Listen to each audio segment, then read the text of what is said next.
Coach Fran McCaffery, along with Keegan Murray and Jordan Bohannon. Coach McCaffery will start with an opening statement, then we'll take questions for the students. So, Coach, go ahead. Yeah, we can't play much better than we played tonight. Obviously, everything was clicking. Our offense was really good. I thought early on our rebounding, especially on the offensive glass, I think was crucial. I think coming into the game, we recognized that when we played Northwestern 10 days ago, they were not right. They had a number of guys with the flu, so you kind of throw that game out and watched a ton of their games. I have so much respect for Chris and his program and really watched them play extremely well against so many teams, a substantial number of wins, so we felt like we needed to play with the kind of effort that we played with tonight in order to win. And I think, you know, the way we started the second half and continued that, you know, speaks to these two guys here and everybody else. So we got a lot of great play from a lot of different people. Hopefully that'll continue. All right, we'll take questions for the students. Please raise your hand, state your name and affiliation. We'll start up here in the middle on the left-hand side. Hey, Jordan. Chad Leistiko, Des Moines Register. Curious if you remember your previous game here in this building against Oregon last year. How motivated, I guess, were you to kind of create some new memories here? Yeah, I was definitely looking forward to getting back here and playing. Obviously, it wasn't a great ending last time we were in this arena. We played a really hot team with Oregon, and we were just, you know, myself, I played one of the worst games of my career, so that was really tough to stomach this entire offseason, and we had a really good team last year, and I think that provided an edge for not only myself but the entire team to really work hard this offseason, understand that we have a really great team coming back this year, and whether that a lot of people believe that or not, we believed in the locker room, and we can continue to believe that to this day. We'll go in the middle on the right-hand side. Tom Kakert from Hawkeye Report. Keegan, you guys continue to get off to really good starts. What do you attribute that to? Yeah, I just think early on I feel like we're moving the ball really well, especially at the start of games, and that's kind of fed into different guys getting easy looks, and we're getting the stops we needed. The last couple of games, I feel like in the first half, we've been getting out on runs, and our defense has been really good, and that's just a tribute to our connection on the court, and I think that's something that we need to keep doing. Far right corner. Hi, this is for Jordan and Keegan, both Scott Reister, KCCI Des Moines. When you're having a game like that, where it's not just you, but everybody on the team is just hitting everything, what is that like? And I don't know, are you guys in the zone, so to speak? What's that like for you in that moment? Keegan, you start, and then Jordan follow up. Yeah, I think it's kind of, we've had that a couple of times this season. It's obviously a good feeling, especially in a gym where we had a 25-minute warm-up. We didn't have a shoot-around, so it's kind of crazy to see that for our first game in this building. It's obviously good to see a lot of our young guys and a lot of our guys off the bench come in and hit shots and make an impact on that end. So it was good to see for sure. Yeah, it just builds a lot of team morale. The fact that we're able to get a lot of these guys in that haven't had a lot of playing time, you know, throughout the season. The walk-ons come in, they're able to get a chance to play in front of their families and be a part of this Big Ten conference tournament experience. It kind of builds that team morale, like I said, and it continues to help our team moving forward, especially when we're trying to make a run this end of the season. Far right side. Hey, Jordan. Brendan Quinn with The Athletic. You said whether people believe it or not. Obviously, I imagine, you know, you're familiar with the narrative about the program and March success and things like that. From your point of view, why is this group different in terms of being able to, you know, make a run this March? Yeah, I mean, I wouldn't take anything back from last year. I think we had a really fantastic team. We just ran into the wrong team at the wrong time. You know, I don't want to take away from anything that we did last year because, you know, we battled through COVID and had one of the top teams in the country still. So from that aspect, I don't want to take anything away from last season. But, you know, this season, I think we kept that same mentality, that edge that we had last year. You know, we're kind of playing with that underdog mentality. I guess that's a little different from last year. But we have a lot of guys this year that can really, you know, Keegan's going to continue to do 20 to 10 every game, no matter what. And we have a lot of guys that'll step up, whether that's his brother. You know, Connor's coming in and playing really well right now. Patrick's playing well now. He's back in the lineup and healthy again. And I'm going to continue to try to lead the team on the floor as a point guard. So we just have a lot of pieces that are flowing together, and we're going to continue to try to stay together the rest of the season. Back right corner. Brian Fonseca, NJ Advanced Media. Keegan, you guys are playing Rutgers tomorrow, a team that held you guys to the lowest scoring output of the season as a team and held you to 13, their lowest of the season. I'm wondering, when the bracket comes out, you see the next opponent on the docket, are you kind of excited to get another crack at them and kind of take that taste out of your mouth and get another crack at them? Yeah, I think it's a team that we only played once this year, and we all feel like it's a game we should have won at third place. And so I feel like for us, we wanted this game, and we got it now. So it's just putting the pieces together, going over the scout, and trying to get the win against them. They're a physical team, and obviously it held us to our lowest scoring output of the season. But I just feel like if we play at our pace, it'll be a good game. We'll take 2 more for the students. Middle right. Michael Oss from the Gazette. Jordan, where is Tony Perkins now compared to to a month ago, say? I think he's made extraordinary strides. What you're seeing now is a lot more confident Tony. He's able to do a lot off the dribble, being confident with not only scoring for himself, but he's doing a really great job of finding other people. I mean, you just look at his assist numbers the last couple of games. He's been phenomenal, creating open shots for other people. And I think that's why he's taking his games to the next level. He's always been kind of that scorer, but now he's realizing he can use that to his advantage and really open up other people's games. And he's going to continue to get better. He's still technically a freshman. All these sophomores now, they haven't played in front of arenas, and they finally have this under their belt. So he's still really a young kid, but he's understanding the game of basketball, and he's got a bright future ahead of him. All right, we'll finish up for the students in the front row on the right-hand side. Paul M. Banks, thesportsbank.net. Keegan, do you feel that this is maybe the most confident you've been playing with, or most in the zone in your career? How would you, this run of hot form you've been on lately, how would you stack that up?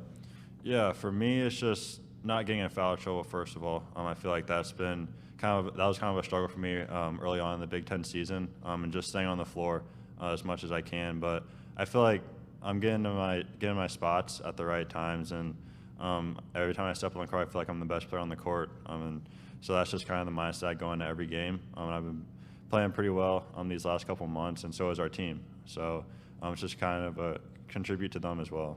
And he's starting to smile a little more, so that's going to help out. Yeah. All right, thank you guys. Congratulations. We will see you tomorrow. We will continue on with questions for Coach McCaffery. If you have a question, we'll start in the far right back corner. Again, state your name and affiliation. Hi, Coach. Rick Coleman, KWWL. Mid-season, rebounding was considered a problem or an issue with the Hawkeyes, and today you out-rebound Northwestern 45-18, and it was something I think none of us saw coming. It was one of those things that improved gradually throughout the year. What do you point to as the reason for that? Yeah, I think it's simply just recognition that we had to be better. I mean, we had a team that was capable of rebounding well. You got both Murrays, you have Philip Bracha, you got Connor. We have big wings, we've got length. And the other thing is we've got guards who rebound. We talked about Tony a minute ago, and he's really one of the better rebounding guards I think I've ever coached. So, I think it's just a mindset that we recognize had to improve, and it has. All right, we'll go to the middle, second to the back row. Kennington Lloyd Smith III, Des Moines Register. Coach, following up on what Jordan said a second ago about Tony, this is back-to-back games where he set a career high in assists. How have you seen that aspect of his game develop as we're at the end of the year? Well, he always did this. You guys didn't see him in high school, but he was a guy that could play either guard position in high school, and we noticed that about him last year. We had more competition back there, with Wieskamp especially. So, Tony was going to get his shot. Tonight, Joe T and AU get in foul trouble right away, and we just had Tony out there at the 1, and we just kind of move him around. He can play the 3, we can switch, and he'll guard the 4-man. He's a tough dude. But he could always handle the ball and pass the ball and make plays for other people. I think that's what makes him special. That's why he was such a great high school player, and we felt so strongly about having him join our program and be an impact player in the Big Ten. We'll go to the right-hand side near the back. Hi, Coach. Scott Rice for KCCI. Tournament record for points in a game, threes. How impressed are you with their offensive performance, and what do you think got into them today? Yeah, I think the thing that's impressive is we had a lot of different guys making them. It wasn't one or two guys, and that's obviously what you want as a coach. Tomorrow's game will be a lot different, in terms of style of play. So, we'll enjoy and appreciate this performance and put it behind us. Other questions for Coach? All right, we'll go to the middle again, and then we'll go to the right-hand side. Kennington Smith, Des Moines Register. Patrick, back in the starting lineup today, what did you see from him? Seemed like he was very aggressive to start, especially on offense. Yeah, I thought he was really good. He ran out of gas a little bit. Said he felt good, but he seemed to be a little fatigued. I would have put him back in, but not, when we were up by, 30 points, so we kept him out. But I thought, like you said, he moved without the ball. He was aggressive attacking. His defense was pretty solid. He had one breakdown, and that's when he got tired, and I was trying to get him out. I just have to make sure that he's gone good physically.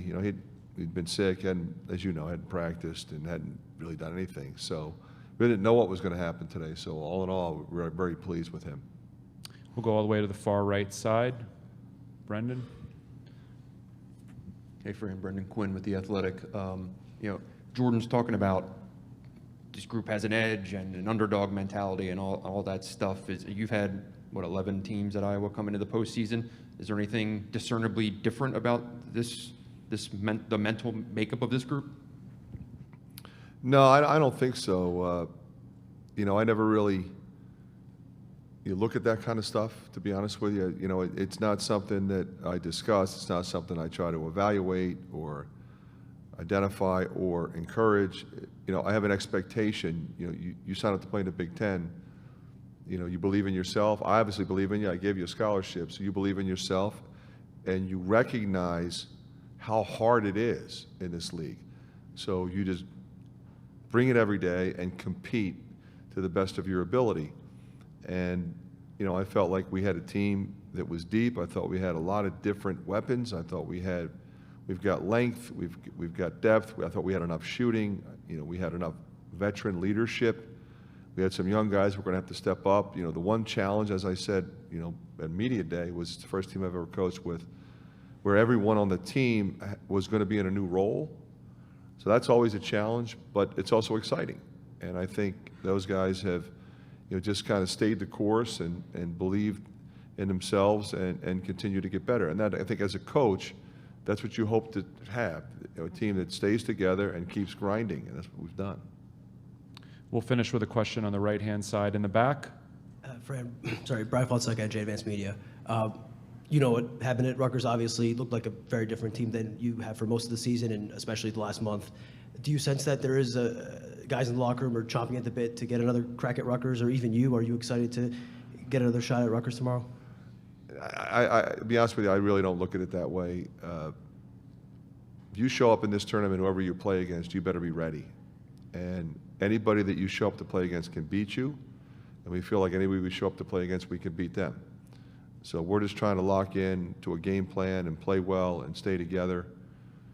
All that, boy, I hope we have another shot, all that nonsense. You just get on to the next game. This could have been any number of teams that we're playing tomorrow. I will say this, I have a tremendous amount of respect for that program and the job that Steve has done. That group, Harper, Gio, McConnell, Mulcahy, I think Cliff's, one of the most underrated players in the country, probably one of the most improved players in the country. So they got a really good team. So, that's enough for us. We know what we're facing tomorrow. All right. Thank you, Coach. Thank you. Congratulations. See you tomorrow.